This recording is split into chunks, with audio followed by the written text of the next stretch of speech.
मंडळी, तुमच्या सगळ्यांचं खूप मनापासून स्वागत आहे जेएलपीटी मराठीमध्ये. सो आपण जेएलपीटी मराठीवरती जपानमध्ये आलेले किंवा जपानमध्ये एक जपानी कंपनीमध्ये काम करत असणाऱ्या भरपूर लोकांचे इंटरव्ह्यू घेऊन खास तुमच्यासाठी अपलोड केलेले आहेत, कारण त्या इंटरव्ह्यू थ्रू तुम्हाला भरपूर काही शिकायला मिळावं. सो आज आपल्याकडे आहेत माननीय सुरेशजी कदम. सो त्यांनी त्यांची 38 वर्ष ही पोलीस खात्यामध्ये म्हणजे सर्व्हिस केलेली आहे आणि ते सेवानिवृत्त PSI आहेत. सो त्यांनी 2.5 वर्ष जपान म्हणजे 2.5 महिने ते जपानमध्ये आपल्या बरोबर होते आणि मला सांगायला खूप आनंद होतोय की ते माझे सासरे आहेत. एक पोलीस अधिकारी हा जपानला कुठल्या नजरेमधून बघतो, काय काय गोष्टी असतात, तो व्ह्यू पॉइंट प्रत्येकाचा वेगवेगळा असतो. म्हणजे मला जपान कसा वाटलाय किंवा यांच्या मुलाला जपान कसा वाटलाय आणि यांना कसा वाटला, असे खूप 3 असे वेगवेगळे पैलू आहेत. सो त्या दृष्टीने आपण त्यांची मुलाखत आज घ्यायचं ठरवलं आहे. सो त्यांच्या 2.5 महिन्याच्या काळामध्ये त्यांनी भरपूर जपानमध्ये म्हणजे पर्यटन स्थळांना भेट दिली. ती भेट देत असताना त्यांनी फक्त भेट दिली नाही, तर त्यांचा जो काही दृष्टिकोन असतो त्या दृष्टिकोनातून त्यांनी जपान बघितला आहे आणि त्यांचं जे काही स्पष्ट मत असेल जपानबद्दल ते आपण जाणून घेऊया. सो पप्पा, सुरुवातीला तुम्ही तुमची ओळख करून द्याल का?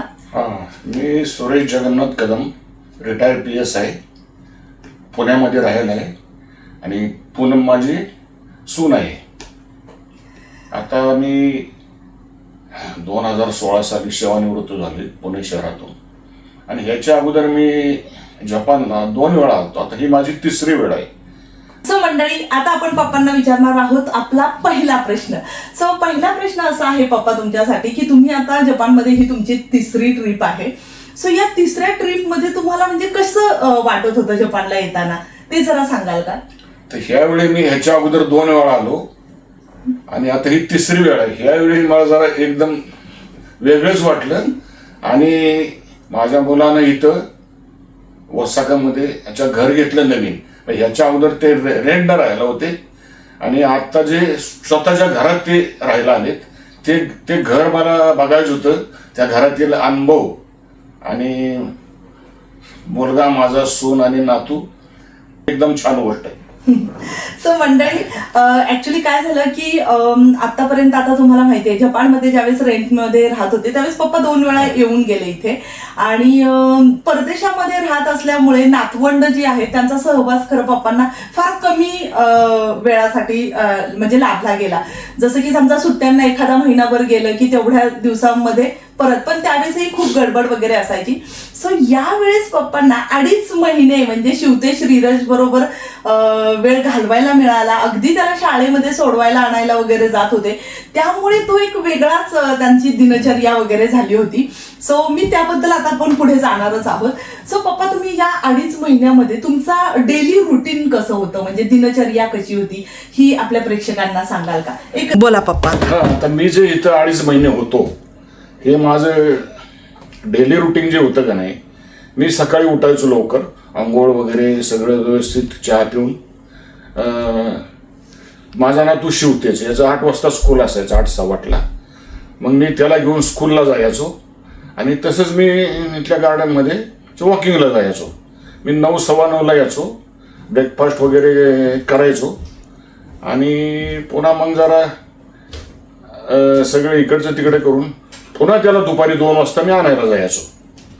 पुन्हा 2 वाजता म्हणजे 2:30ला स्कूलला सुट्टी व्हायची, मी 2 वाजता जायचो, 2:15ला. त्यांना आणलं की स्कूलमधून संध्याकाळी पुन्हा मग चहा वगैरे 5 वाजता घेऊन पुन्हा मी ह्याच्या गार्डनला जायचो फिरायला.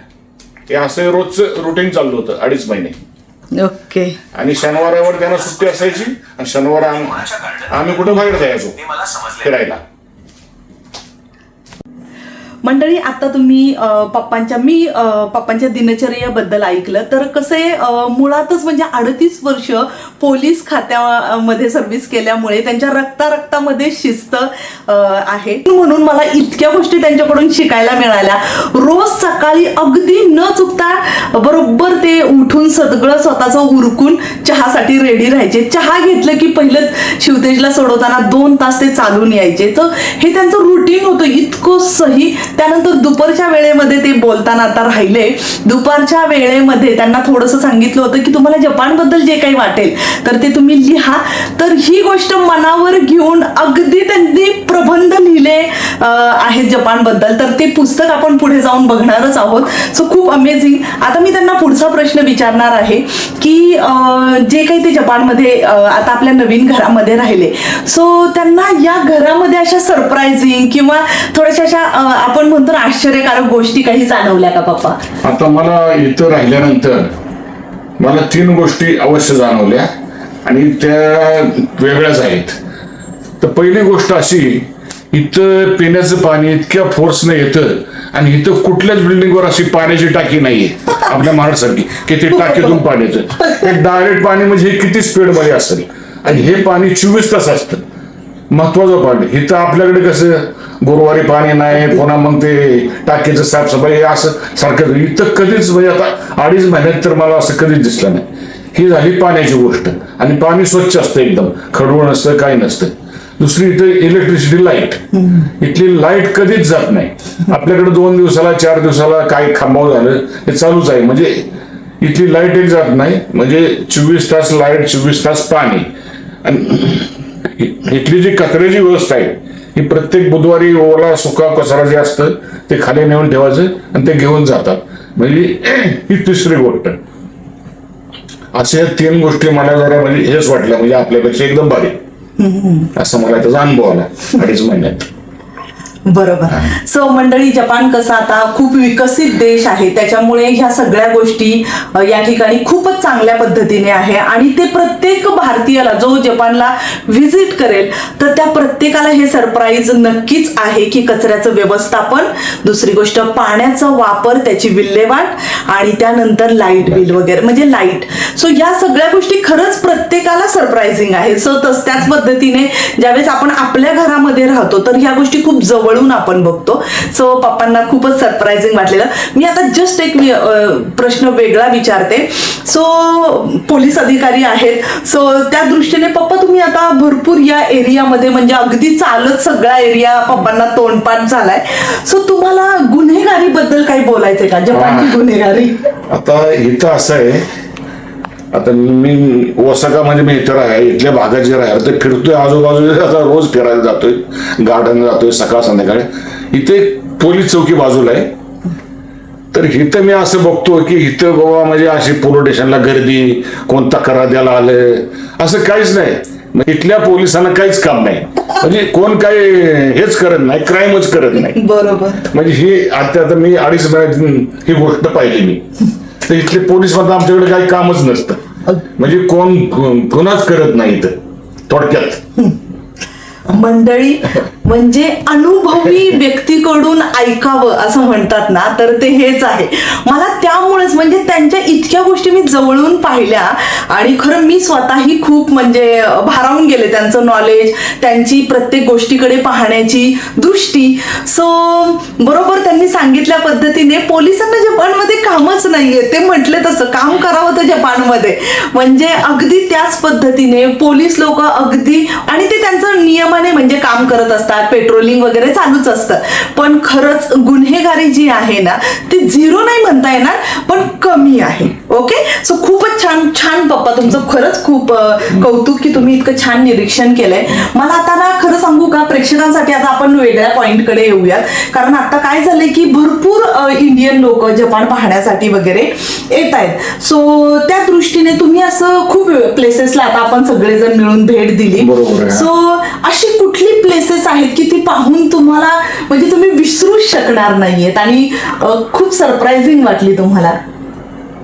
होकायडो सापोरो म्हणून एक सिटी आहे, तर त्या ठिकाणी आम्ही गेलो होतो. ती अशी ठिकाण आहे ती, त्या ठिकाणी गरम पाण्याचे झरे, त्या ठिकाणी ते गंधकातनं डोंगरातनं पाणी येतं. म्हणजे हे कुठंच बघितलं नाही मी. म्हणजे हे जरा वेगळंच वाटलं. आता त्या ठिकाणची काय पार्श्वभूमी आहे तर हे मला इतकं सांगता येत नाही, पण असं ठिकाण मी कुठं बघितलंच नाही.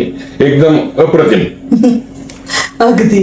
सो मंडळी, मी जस्ट त्याच्यामध्ये थोडंसं ऍड करते की होक्काइदो पासून अगदी एक मला असं वाटतं साधारणतः 1-2 तासाच्या अंतरावर एक नोबोरी बेत्सू म्हणून ठिकाण आहे. त्याचा व्हिडिओ आपल्या युट्यूब चॅनलवरती आपण अपलोड केलाय.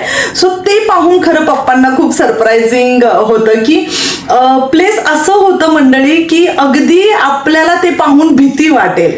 म्हणजे सगळीकडून अगदी जमिनीमधून धूर येतोय, गरम पाण्याच्या वाफा येत आहेत बाहेर, त्यानंतर गंधकाचा सगळीकडे वास, आणि खरंच खूपच म्हणजे वेगळंच दृश्य होतं ते. आणि तरीही तिथं लोकवस्ती होती, ही पाहून खरं पप्पांना खूप सरप्राइझिंग होतं त्यांच्यासाठी की अशा ठिकाणी पण लोक राहतात का. त्यानंतर पप्पा, तुम्हाला अर्थक्वेक बद्दल काय म्हणायचंय? तेही खूप सरप्राइझिंग होतं तुमच्यासाठी. आता इथं जे भूकंप होत आहे तिथं आता थोडं कमी प्रमाण आहे, पण ते काही ठिकाणी जे आहे तर इथं कसं आहे म्हणजे त्याने अगोदरच नियोजन करून ठेवले, त्यामुळे इथल्या लोकांना काहीच वाटत नाही. समजा भूकंप झाला तर काय करायचं इथं, तर समजा आपण एखाद्या म्हणजे जे काही नियम आहेत इथल्या शासनाने दिलेत त्या पद्धतीनं करतात. आणि ह्या ठिकाणी लाकडाच्या इमारती आहेत, त्यामुळं जरी काही हे झाला भूकंप तरी काही होऊ शकत नाही. कारण मी 2.5 महिन्यात हेच बघितलं, काही काही ठिकाणी भूकंप झाले, काही काही ठिकाणी म्हणजे काही प्रमाण झाले, पण त्याच्यावर सुद्धा म्हणजे इथे शासनानं भरपूर उपाय केले, त्यामुळे इथं काही होऊ शकत नाही धोका. बरोबर, एवढं मला सांगायचं. अगदी. मंडळी, जपान मधली जी कायदा सुव्यवस्था जी आहे ना ती खरंच खूप भन्नाट आहे. ओके. सो म्हणजे आपलं अर्थक्वेकचा ज्यावेळेस म्हणजे आमचा स्वतःचा पहिला अनुभव सांगतो, ज्यावेळेस आम्ही एक्सपिरियन्स केला होता त्यावेळेस असं पटकन खिडकीतून वगैरे बाहेर डोकून बघितलं की लोक पळत आहेत का वगैरे, कुणी बाहेर येत नाही. ओके. सो त्यांच्या रेग्युलर जीवनाचा एक पार्ट झालेला आहे. जपानने इतक्या छान सुखसोयी त्याच्यासाठी करून ठेवल्यात, म्हणजे काय करायचं ह्याही गोष्टी शाळेमधून ट्रेन केल्या जातात, त्याच्यामुळे त्या बाबतीत अजिबात घाबरण्याचं कारण नाहीये. तो मंडळी, पुढचा प्रश्न मी पप्पांसाठी हा विचारणार आहे की ते रोज सकाळी शिवतेजला शाळेमध्ये सोडवायला जायचे, त्याला घेऊन यायचंय. सो पप्पा, तुम्हाला आपल्या इंडियन शाळा किंवा इंडियन नको आपलं, तुम्हाला जपानी शाळांमध्ये असं वेगळं पण काही वाटलं का की जे खूप तुमच्या मनाला भावलं?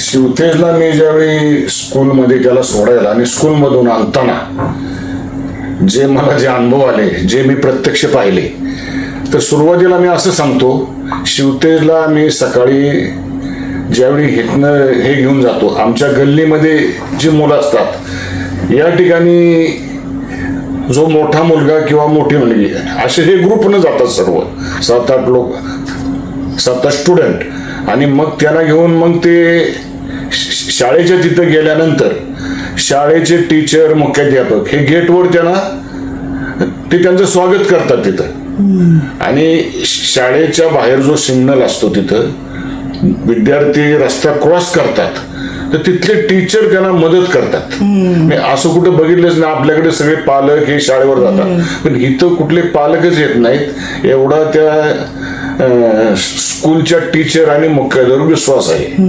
आणि इथं विद्यार्थ्यांची सुरक्षा बी आहे.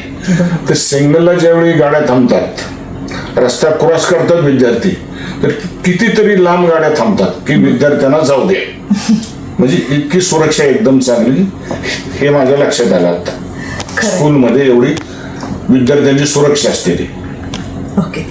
सो मंडळी, खरं सांगू का, खरं तर हा खूप मोठा म्हणजे पॉइंट आहे जो खरंच आवर्जून तुम्हाला सांगावासा वाटतोय की पप्पा रोज सकाळ संध्याकाळ स्कूलमध्ये जायचे. तर जपानमध्ये शाळेमध्ये फक्त शिक्षकच नाही तर त्या शाळेचा प्रिन्सिपल जो आहे ना तो सुद्धा गेटवर मुलांच्या स्वागतासाठी सकाळी असतो, आणि त्यांना सोडवताना त्यांना बाय बाय करण्यासाठी पण. शाळेपासून जर सिग्नल असेल मुलांना रस्ता क्रॉस करताना तर टीचर लोक शाळेच्या त्या सिग्नल पर्यंत येतात, मुलांना रस्ता क्रॉस करून देतात. आणि ही फक्त टीचरची जबाबदारी नाहीये, त्या एरियातला प्रत्येक नागरिक या सगळ्या शाळेतल्या मुलांना हेल्प करतो. जवळजवळ कासराभर अंतरावरती गाड्या थांबलेल्या असतात सिग्नल पासून, म्हणजे इतकं त्यांच्यामध्ये पेशन्स नाही का पप्पा? सो खरंच ही गोष्ट खरंच खूप मनाला भावणारी आहे. त्यांनी सांगितल्यानंतर मला असं झालं की हे तुम्हाला सांगायला हवं, कारण खूपच छान एक्सपिरियन्स होता तो. सो आता आपण लगेच दुसऱ्या पॉइंटकडे जाऊयात पप्पा, की आता तुम्ही खरं तुमची ही जपानवरती तिसरी ट्रिप आहे. सो किमतींच्या बाबतीत आपण बघूयात, कारण आता सध्या खरं खूप असे व्हिडिओज पाहायला मिळतात की जपानमध्ये खूप किमती वाढल्यात. तर तुम्हाला काय वाटतंय, खरंच वाढल्यात का किमती? तर आता मी 2016 साली म्हणजे जेव्हा आता 10 वर्ष झाली मी याच्या अगोदर आले त्याला आजपर्यंत. तर आता मी त्यावेळी आता इथं हे दूध वगैरे आणायचो. आता त्यावेळी 100 येनला एक हे होतं, काय त्याला म्हणतात, हा दुधाचा टेट्रा. हा टेट्रा देता. तर आता बघितला 10 वर्षानंतर तर मला वाटतं 300 येनला तो झालेला आहे. इतका फरक झालेला असं मला म्हणजे किमती वाढलेल्या आहेत निश्चित यांच्या. भाज्यांच्या बाबतीत काय वाटतं? भाज्यांच्या बी किमती वाढल्या. भाज्या तर महागच आहेत. बरं, आपल्या इंडियन भाज्या मिळतात का इथे? इंडियन भाज्या ठराविकच मिळतात आणि ते इतक्या महाग मिळतात. भेंडी, ढोबळी मिरची, बरोबर, अजून 1-2 अशा मिळतात भाज्या. बाकी आपल्यासारख्या भाज्या मिळत नाही तिथे जास्त. अगदी अगदी बरोबर. सो मंडळी, काय झालंय, तसं 10 वर्षाचा गॅप, त्या मानाने किमती वगैरे जपानमध्ये एवढं खरं सांगू का किमती वाढत नाही, पण या वर्षी वाढल्या त्या खूपच जास्त वाढल्या. सो त्याच्यामुळे ते खरंच म्हणजे प्रत्येक तुम्ही जे काही व्हिडिओ बघताय की खूप किमती वाढल्या ते बरोबरच आहे. सो त्या मानाने सरप्रायझिंग पप्पांना वाटणं साहजिकच आहे. सो आता आपण पप्पांना पुढचा प्रश्न विचारूयात की पप्पा, आता तुम्ही खरं तर जपानमध्ये खूप वेगवेगळ्या ठिकाणी फिरलात. आता आपण खरं फिरण्याकडे जाऊयात, कारण जसं मी सांगितलं इंडियातून खूप लोक येतात फिरायला. सो तुम्ही जपानमधल्या खूप अशा ट्रेन वेगवेगळ्या यूज केल्या असतील किंवा काही प्लेसेसला गेल्या असतील. आवर्जून लोकांनी तिथं जावं अशी काही प्लेसेस आहेत का? आता मला एक ठिकाण आठवते, बाकीचे ठिकाण मी नंतर सांगतो. महत्वाचं म्हणजे पाण्याचं ठिकाण लेक बिवा. या ठिकाणावरून किती अंतर असेल तर मला नाही एवढं सांगता येत. एक मोठा तलाव आहे तलाव. तर त्याच्यामध्ये 971 TMC पाणी. म्हणजे मला वाटतं अख्ख्या महाराष्ट्रातलं त्या तलावात जरी पाणी एकत्र केलं तरी इतकं होत नाही. आणि ते पाणी कमी जास्त होतच नाही. म्हणजे इथं असं होतच नाही की पाण्याची बाबा टंचाई आहे, पाण्याची टंचाई आणि इथं कमी पाणी. त्या तलावात इतकं पाणी अजूनही आहे. म्हणजे हे खरंच म्हणजे आम्ही त्या ठिकाणी गेलो होतो, तिथं बघितले तर त्या तलावाचा परिघ म्हणजे असे वर्तुळ जवळजवळ 250 का 300 किलोमीटर आहे. म्हणजे पुणे ते कोल्हापूर पर्यंत एवढा मोठा तलाव आहे. आणि 971 TMC पाणी. हे वसाका शहर आणि आजूबाजूची 3-4 शहर आहेत. त्या शहरांना कंपन्यांना पिण्याच्या पाण्याकरता आणि इतराचा उपयोग होतो. ही अतिशय महत्वाची गोष्ट आहे. आणि एकदम स्वच्छ पाणी. खरंच पप्पा खूप इम्प्रेस झाले लेक बिवा तलाव बघून, कारण पाण्याबद्दल त्यांना नेहमीच प्रश्न होता. सो तो पाहण्यासाठी खरं आम्ही त्यांना घेऊन गेलो. सो पाणी इतकं स्वच्छ, त्यांनी लिटरली तिथं जाऊन पहिल्यांदा पाणी पिऊन बघितलं की समुद्र नाहीये ना, कारण इतका मोठा आहे तो. त्याचा व्हिडिओ तुम्हाला पाहायला मिळेल. सो खूप अशा गोष्टी आहेत पप्पांबरोबर आपल्याला बोलायच्या आहेत. सो मी पुन्हा एकदा पुढच्या प्रश्नाकडे वळतीये. तुम्हाला जर काही अजून प्रश्न असतील तर तुम्ही आपल्या व्हिडिओला कमेंट करून विचारू शकता आणि त्याचं उत्तर नक्की मी त्यांना विचारून तुम्हाला देईल. सो पप्पा, आता मी पुढचा प्रश्न विचारणार आहे की खरं आता 2.5 महिन्यानंतर आता इंडियाला जायची वेळ आलेली आहे. सो इंडियाला गेल्यानंतर जपानमधल्या कुठल्या गोष्टी तुम्ही खूप मिस करणार आहात ते सांगाल का? म्हणजे काय तुम्ही खूप मिस कराल असं वाटतंय? आता मी आता इथं 2.5 महिने संपले माझे. मी जाणार आहे उद्या. पण आता मी 2.5 महिन्यात एवढा अभ्यास केला इथं की जरा ह्या ठिकाणचं निरीक्षण केलं. इथले जे लोक आहेत हे एकतर फुटपाथवरनं चालतात, सायकलवरनं जातात. हे कुणाशी जास्त बोलत नाहीयेत.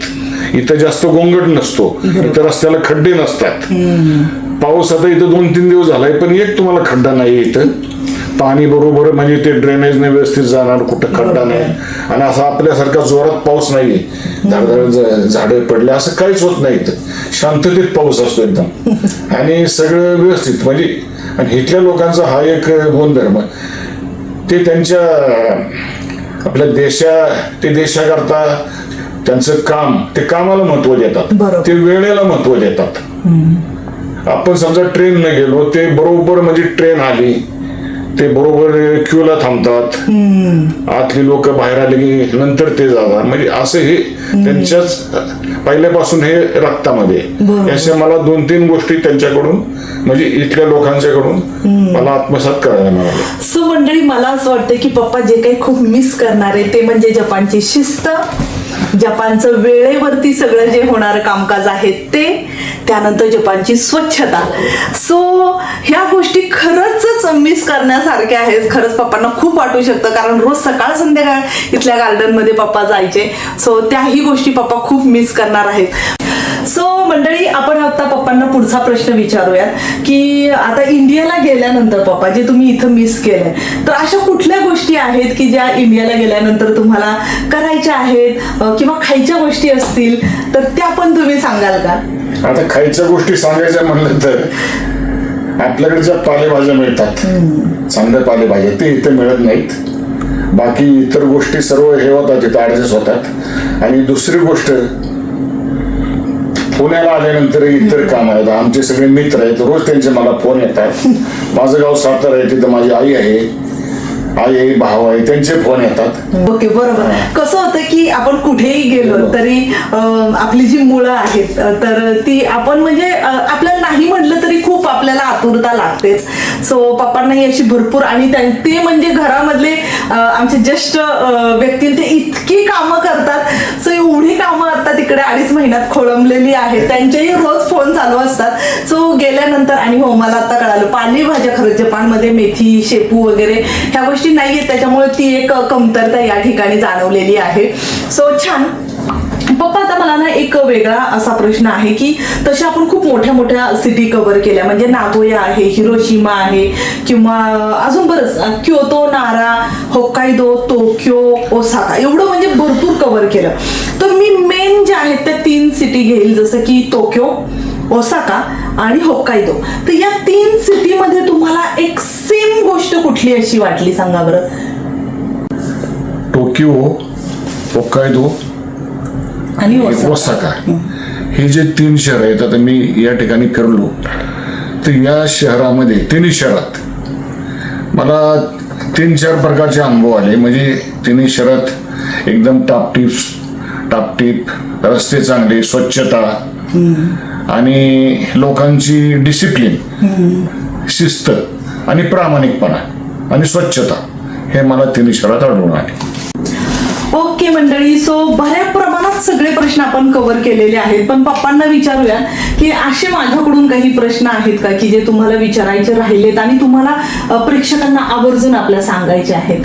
हा, मला प्रेक्षकांना, आता मी इतकं फिरलो 2.5 महिने, तर ह्याच्यावर मला एक अंदाज आला आणि प्रत्यक्ष बघितलं तर आपल्याकडे कसं असतं, रस्त्याची नाव असते, ती चौकात बोर्ड असते, ती बॅनर असते, ती मग ते बॅनर पडला की पुन्हा प्रॉब्लेम होतात. तर इथं जपानमध्ये कोणत्याही शहरात चौकात हा कुठंच बॅनर नसतो, बोर्ड नसतो, रस्त्याला कुणाची नावं नसतात, गल्ली नंबर म्हणजे बाबा अमुक गल्ली तमुक गल्ली असं काहीच नसतं. म्हणजे कुठल्याही राजकीय म्हणजे ह्याची कोणाची थोर समाज अशी कुठंच नाव नाही. ही एक गोष्ट चांगली आहे. दुसरी गोष्ट, इथं जे इलेक्शन होतं, हे इलेक्शनला असे काय आपल्यात कसं असतं, एका नगरसेवक 10-20 लोक इकडे तिकडे फिरतात, ह्याच्याकडे 3 किंवा 2 किंवा जेवढी परवानगी असेल तेवढं. त्यामुळे, आणि इथं पॉलिटिकल हे कसं असतं, इथला नगरसेवक 3 वर्ष असतो, तो त्याला पगार मिळतो, त्याचा तो काम करतो, त्यामुळे ते आपल्यासारख्याने तो विषय वेगळा आहे. त्यामुळे जो नगरसेवक असतो तो काम करतोच इथं. म्हणजे अशी वेगवेगळी पद्धत आहे.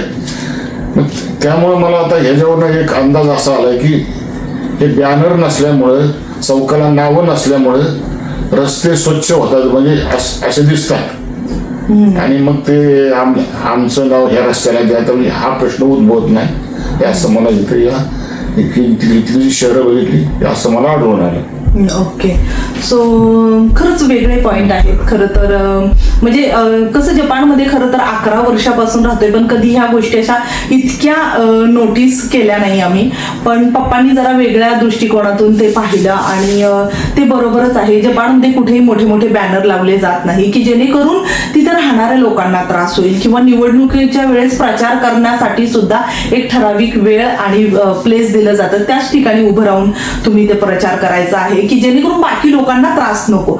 सो प्रत्येक देशानुसार हे वेगवेगळं कल्चर म्हणूयात किंवा काय म्हणूयात एक गोष्टी आहेत. हा, गोष्टी आहेत अगदी. सो छान मुद्दा होता पप्पा, आणि मला माहिती आपल्या लोकांनाही नक्कीच आवडेल तो. सो या ठिकाणी आता आपण आपली जी काही मुलाखत आहे पप्पांबरोबरची ती आता संपवण्याकडे येत आहोत. खूप छान मंडळी, जसं स्वामी विवेकानंदांनी सांगितलं आहे की एकदा तरी जपानला येऊन प्रत्येक भारतीयाने भेट द्यायलाच हवी. सो पप्पांनाही त्याची प्रचिती आली की का म्हटले असतील ते. खरंच जपान हा खूप अमेझिंग देश आहे. त्यांच्या खाण्यापिण्याच्या पद्धती पण आहेत. खरं पप्पांनी त्याही गोष्टी खूप ट्राय केल्यात, पण आपण त्या बाकीच्या व्हिडिओमध्ये त्या नक्की पाहूयात. सो तुम्हाला हा व्हिडिओ कसा वाटला मंडळी? जर तुम्हाला आवडला असेल तर भरपूर लोकांपर्यंत शेअर करा, कारण ह्या थोड्याशा वेगळ्या दृष्टिकोनातून किंवा वेगळ्या गोष्टीतून हा जपान पाहिलेला आहे पप्पांनी. सो त्यांची जी काही उत्तर आहे, त्यांनी जे काही आन्सर आता केलेले आहेत त्याचा नक्कीच तुम्हाला फायदा होईल, आणि तुमचाही जपानकडे बघण्याचा दृष्टिकोन असेल किंवा तुम्ही जर जपानला येणार असाल तर काय तयारी करून यायला हवी ह्याही तुम्हाला गोष्टी क्लिअर झाल्या असतील. सो थँक्यू सो मच पप्पा, थँक्यू सो मच. तुम्ही इतका वेळ काढलाय आणि इतका पेशन्स, खरं तर कारण खूप लोकांचे इंटरव्ह्यू घेतले पण पप्पांचा पहिल्यांदा मला असं झालं होतं की नाही, इंटरव्ह्यू घ्यायलाच हवा. सो आणि तेही तयार झाले ते, मग त्याच्यामुळे मला खूप छान वाटलं की पप्पा तयार झाले तर मग आपल्याला तयारी करायलाच हवी. सो खूप गडबडीमध्ये, कारण आजचाच दिवस आहे, आज आम्ही बॅगा वगैरे पूर्ण भरतोय, त्या भरण्यामध्ये आपण थोडासा वेळ काढलाय पप्पा. सो त्याच्यामध्येही पप्पांनी छान अगदी मस्त तुम्हाला उत्तरं दिलेली आहेत. सो थँक्यू सो मच मंडळी, थँक्यू, धन्यवाद, खूप खूप तुमचे मनापासून आभार. थँक्यू पप्पा.